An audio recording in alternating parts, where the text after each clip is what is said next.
everybody, and welcome to Face Facts. John and I were thinking that this week we do a bit of a commercial on something we feel very strongly about, and that's CCIM. It stands for Certified Commercial Investment Member.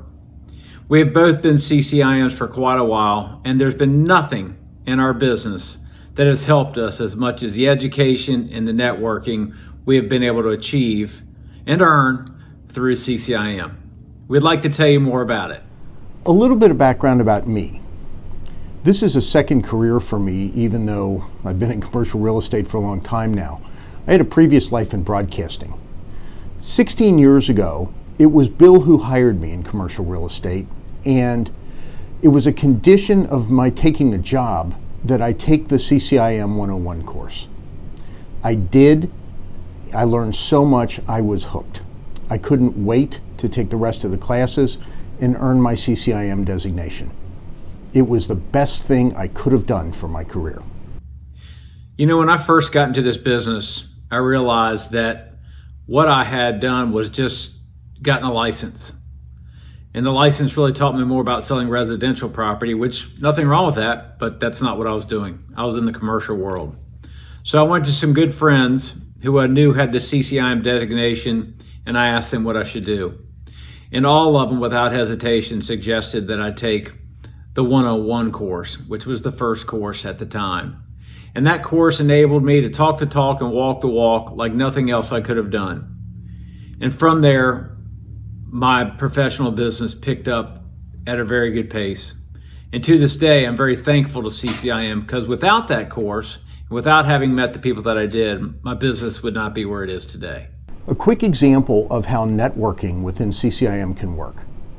About a year ago, Bill and I closed a $17 million sale.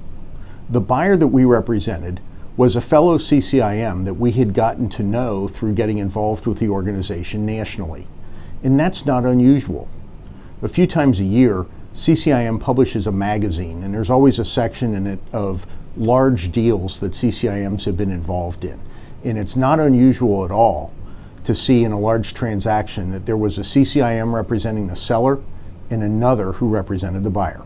Not only am I very involved in our chapter, as is John, but I'm also a CCIM instructor, and the curriculum is better than anything else that is out there.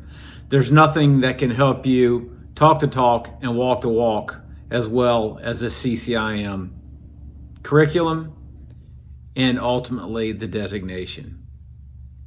So I hope you'll take it upon yourself to look into their curriculum if you've never taken a class before. Consider the designation and the wonderful networking that goes along with it. John in my business has prospered very well over the years, much in due to what we've learned from CCIM and the people we have met along the way. So what does it take to become a CCIM? Well, you're going to take a series of classes, then submit a portfolio of your experience, and at the end, take a comprehensive exam. At the end of that process, you get your designation and a pin like this one. And it's not just brokers who see value in the pin. Anymore, lenders, appraisers, investors, real estate attorneys pursue the CCIM designation. If you're interested in learning more about how to become a CCIM, either Bill or I will be happy to point you in the right direction.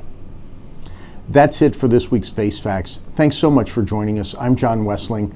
Bill and I will be back in this same space next week. And remember, if there's a topic you'd like us to touch on, please drop us a line.